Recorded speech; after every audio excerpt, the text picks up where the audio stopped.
Good morning, class 9. Let's continue the same chapter, that is chapter 11.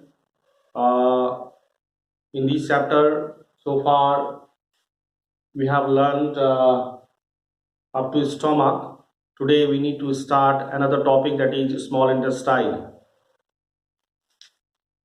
See, we have learned in the previous class that after the digestion of food in the stomach, the food takes the paste-like form, which we call as chyme, chyme. Okay, then the end part of the stomach consists of circular muscle called pyloric sphincter, which relaxes, and the food then goes into the small intestine. First, we'll try to understand the different parts of small intestine. That is, it has three main parts, starting from duodenum, jejunum, and then finally ileum. Okay, duodenum is the C-shaped part. Okay, the arched part is starting from the stomach. Okay, that is the first part of the small intestine. Then comes the jejunum. Okay, and then finally the ileum. The small intestine is responsible for both digestion as well as absorption of digested food molecules.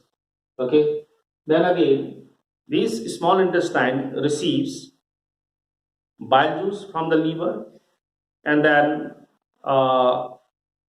pancreatic juice from the pancreas. From the liver, the duct called bile duct arises, and from the pancreas, the duct called pancreatic duct arises. Both of them join together to form common duct, which opens into the duodenum. Okay, then after that, this small intestine, the inner lining of this small intestine is provided with the glands called intestinal gland, which are responsible for secreting intestinal juices. The absorption mainly occurs in the end part of the small intestine, that is ileum. Okay, this ileum, the inner wall of the ileum, is provided with finger-like projections, which are called villi. Villi is plural, villus is singular. Okay, the main function of villi is to increase the surface area for the absorption of food molecules. This villi is highly supplied with blood vessels, okay, and lymphatic vessels like lacteal lymphatic vessels. You need to remember this name. Okay, so glucose, amino acids, and all is transported by the blood, but the fatty acids, glycerol, okay, is mainly transported by the lymph. Okay, that is, it diffuses into the lacteal lymphatic vessels, and with the help of lymph, it is carried to various parts of the body. So this all you need to remember. Okay, further to understand about the villi finger-like projections are present. Okay, which is highly supplied with blood vessels. Okay, villi, villus is a singular. Then after that comes the role of bile juice. As I told you that the liver is responsible for secreting the juice called bile juice. Okay, bile juice does not consist of any enzymes. Okay, but it has an important role to play in the process of digestion. Okay, this bile juice secreted by the liver, its main role is to provide alkaline medium for the activity of enzymes which are secreted by pancreas, which are present in pancreatic juice, secreted by pancreas. Okay, because the enzymes which are present in pancreatic juice require alkaline medium. Okay, not the acidic medium. So that alkaline medium is provided by bile juice. And then next one is that it helps in the emulsification of fats. Okay, emulsification means, now you need to understand here the term emulsification. Emulsification means the process of breaking down the large fat molecules into small fat globules. Okay, so this process is called emulsification, and for this bile juice usually helps. Then after that, now next comes the pancreas, which is responsible for secreting pancreatic juice. Okay, pancreatic juice consists of several different types of enzymes. Okay, starting from trypsin, okay, amylase, trypsin.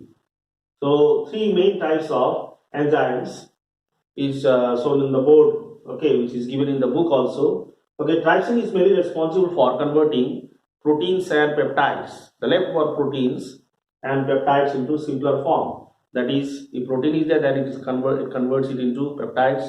If peptide is there, then it converts it into simpler form, that is amino acid.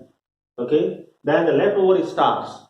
Digestion starts from the mouth. The leftover starch with the help of amylase gets converted into maltose, and then emulsified fat. Okay. By the activity of enzyme trypsin, it is converted finally into fatty acids and glycerol. Then intestinal juices, which is released by the intestinal gland, okay, mainly consists of the enzymes like iridosin, maltase, sucrase, lactase, lipase. Okay, peptides are finally converted into amino acids in the end part of the small intestine by the activity of peptidase or iridosin, and maltose is converted into still smaller form, simpler form, that is glucose, with the help of the enzyme called maltase. Sucrose, okay, which is a disaccharides, in the presence of sucrase get converted into glucose and fructose, and lactose, which is mainly present in milk, okay, is converted into glucose and galactose with the activity of the enzyme called lactase. And the emulsified fats, finally, if leftover emulsified fat, if it is there, then it is converted into fatty acid and glycerol further by the activity of lipase. So this all role you need to learn, okay, by just practicing writing and writing. Okay, so this is about the small intestine. Okay, after the digestion or after the digestion in the small intestine, after the complete digestion, now the food takes the form called chyle, chyle. Okay, see what? chyle, chyle. Okay, now the food is ready for the absorption. After the complete digestion of the food, okay, food is absorbed by the belly, and it is transported with the help of blood and lymph to different various parts of the body. Then the undigested food particles goes into the large intestine. So about the large intestine we will study in next video. In this video, this much. Thank you, student.